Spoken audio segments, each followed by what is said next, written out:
বিশ্বের কোটি কোটি মুসলমান শ্রদ্ধা, ভালোবাসা ও ত্যাগের মহিমায় উদযাপন করছেন ঈদুল আজহা। ঈদের নামাজ ও কোরবানির মাধ্যমে উৎসবটি পরিণত হয় এক বিশ্ব মানবতার মিলন মেলায়।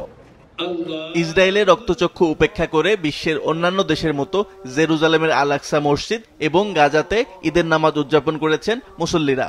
এছাড়া San Diego, Cairo, Oman, Tunisia, Indonesia, Bharat ও পাকিস্তানে ঈদের নামাজে লাখো মুসল্লি সমবেত হয়েছিলেন। There are a lot of people, there are a lot of brothers and sisters in many places of the world, especially in Gaza.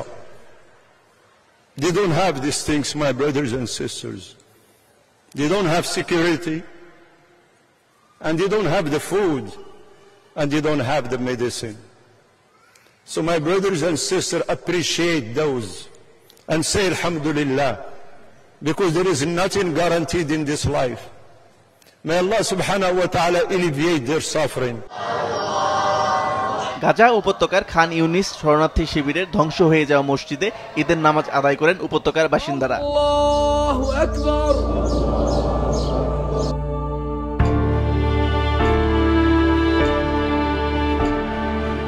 মধ্যপ্রাচ্যে চলমান সংঘর্ষ, মূল্যবৃদ্ধি ও খাদ্য সংকটের মধ্যে ঈদের আনন্দ অনেকটা ছায়া ফেলেছে। তিউনেশিয়ার পুরনো শহরে শতাব্দী প্রাচীন রীতিতে মিছিল করে মসজিদে গিয়ে ঈদের নামাজ আদায় করেন মুসল্লিরা।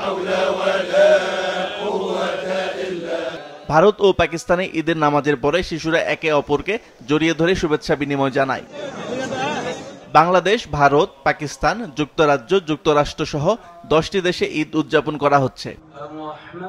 এর আগে গতকাল সৌদি আরব, সংযুক্ত আরব আমিরাত, কাতার, কুয়েত, মধ্যপ্রাচ্য সহ বিশ্বের 14টি মুসলিম প্রধান দেশে ধর্মীয় ভাব গাম্ভীর্যের মাধ্যমে পবিত্র ঈদুল আজহা উদযাপিত হয়েছে। আসিফ আল আমিন, মাছরাঙ্গা নিউজ ডেস্ক।